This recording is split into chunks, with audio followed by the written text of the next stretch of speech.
To truly understand the Battle of Yarmouk, you need to see what was truly at stake. In 636 AD, two exhausted superpowers had just spent 26 brutal years destroying each other. The Byzantine Romans and the Sassanid Persians had fought a total war that left both empires bleeding and broken on their borders. Persia was shattered, Eastern Rome was exhausted, but still standing. Emperor Heraclius, the man who had finally defeated the Persians, sat in Constantinople thinking his empire was finally safe. Then everything changed. In 632 AD, the Prophet Muhammad passed away. Within just 2 years, his successor, Caliph Abu Bakr, achieved what no one thought possible. He unified the entire Arabian Peninsula. Tribes that had fought each other for generations now stood together under one banner and one faith: Islam. And then Abu Bakr did the unthinkable. He sent his armies north, into Iraq, into the heart of Persian territory. The same Sassanid Empire that had nearly destroyed Rome was now being defeated in battle after battle. The Arabs were never supposed to achieve this. They were seen as desert raiders, border skirmishers, not conquerors of empires. By 634, the Arab armies turned west, straight toward Roman Syria. Leading them was a man named Khalid ibn al-Walid, a general who had never lost a single battle. But that wasn't even the most extraordinary thing about him. Khalid had once been Islam's greatest enemy.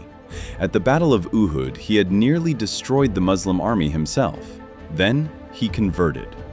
And the man who was once Islam's most dangerous opponent became its most powerful weapon. Under Khalid's command, the cities began to fall like dominoes. Damascus, Emesa, Homs, one after another. Emperor Heraclius had seen enough. He would not lose Syria without a fight that would shake the world. He assembled the largest army the Byzantine Empire had raised in over a century, up to 150,000 men. But Heraclius himself was gravely ill by 636, too weak to lead in person. He marched with the army as far as Antioch, then stopped. From there, he watched and placed the entire fate of his empire in the hands of one man, Vahan. Vahan was an experienced Armenian general, capable, battle-hardened, but he was stepping into a fractured command, even before the first sword was drawn.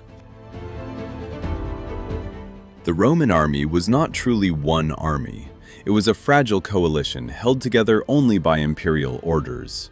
Armenians, Greeks, and Syrians spoke different languages and followed Christ in different ways. The Monophysite Christians of Syria, millions of them, had been persecuted by Constantinople for decades. They felt no loyalty to the empire they were forced to defend. Even the Ghassanid Arabs, Rome's longtime Christian allies on the frontier, had grown bitter after their subsidies were cut. These were the men Vahan had to lead into the decisive battle of the century. Across the plain, Khalid ibn al-Walid commanded only around 30,000 men, outnumbered 4 or 5 to 1. But his army was truly unified, not by tribe, but by shared faith and an undefeated commander. Khalid had reorganized his forces in a revolutionary way. He kept a powerful mobile cavalry reserve, nearly a quarter of his entire army, ready to strike wherever the line needed support. This was not how wars were fought in the 7th century. Most armies poured everything into the front line. Khalid kept his decisive blow in reserve. For weeks, the two armies camped within sight of each other while negotiations dragged on.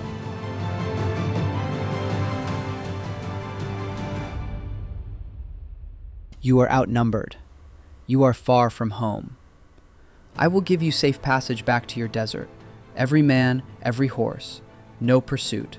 Walk away. I have been counting your men since yesterday. You brought everything you have. Then you understand what is waiting for you. I understand that a man who offers terms before a battle he believes he will win is lying to one of us. I am trying to spare lives. So am I. Then we have nothing more to say. Not to each other. In the 3rd week of August 636, the talking finally ended. On day 1 and day 2, Vahan tested the Muslim lines with probing attacks.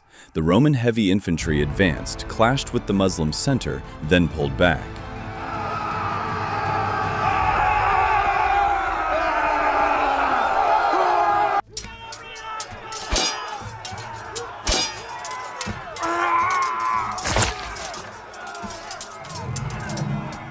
Both sides were measuring each other. The result was a tense stalemate, but Vahan had learned what he needed. On day 3 and day 4, Vahan launched his full assault. The entire Byzantine line advanced at once.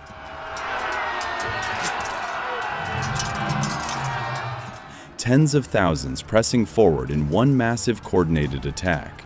The Muslim center nearly collapsed. The wings were pushed back hard. For hours, the battle hung by a thread.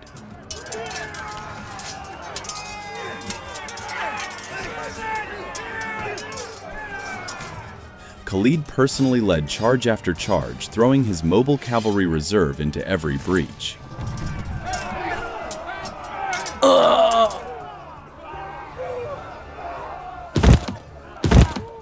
By dusk, Vahan had gained ground, but he couldn't break the Muslim line, and his army was now exhausted.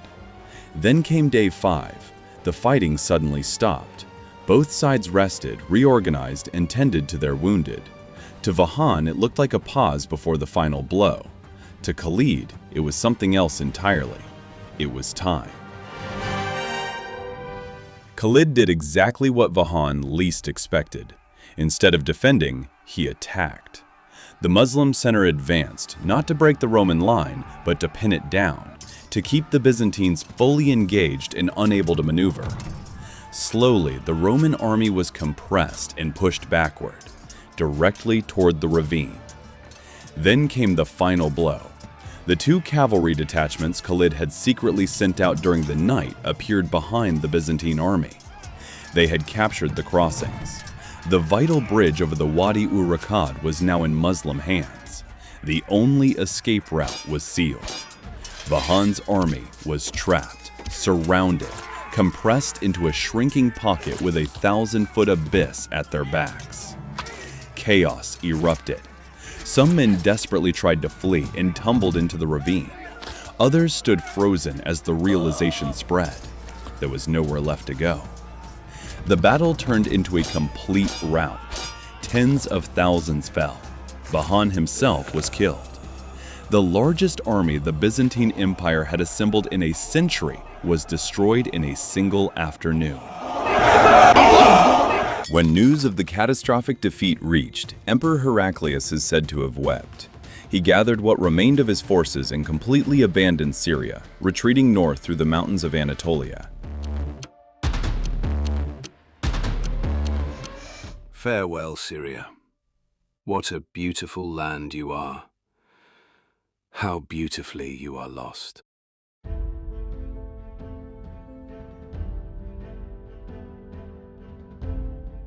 The Battle of Yarmouk sent 3 massive shockwaves through history. First, the territorial shockwave. Syria fell. Then Egypt. Then Persia. Within a single generation, the Rashidun Caliphate had conquered more territory than the Roman Empire at its height. The map of the world was redrawn forever. Second, the civilizational shockwave. The Islamic world born from this victory became the great bridge between antiquity and modernity. Arabic became the language of science.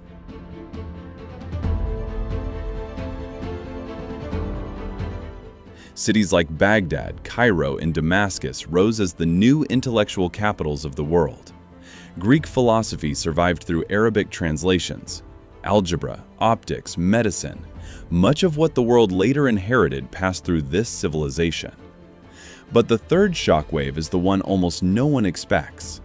The crippled Byzantine Empire, now half its former size, spent the next 4 centuries desperately defending its borders against an enemy it never anticipated. Its resources drained, its armies exhausted, and in 1095 AD, a desperate Roman emperor sent a letter to the West asking for help. Rome answered, not with a few mercenaries, but with armies, and so began the Crusades. Yarmouk didn't just end an empire, it set in motion a monumental collision between two civilizations that would shape the next 1,000 years. 6 days, one plateau, the end of one world, and the beginning of another. If you want to understand how our world was truly forged, the battles, the empires, and the turning points that textbooks usually skip, this is the channel that brings them to life. Subscribe to Wolves Chronicle. The First Crusade is coming.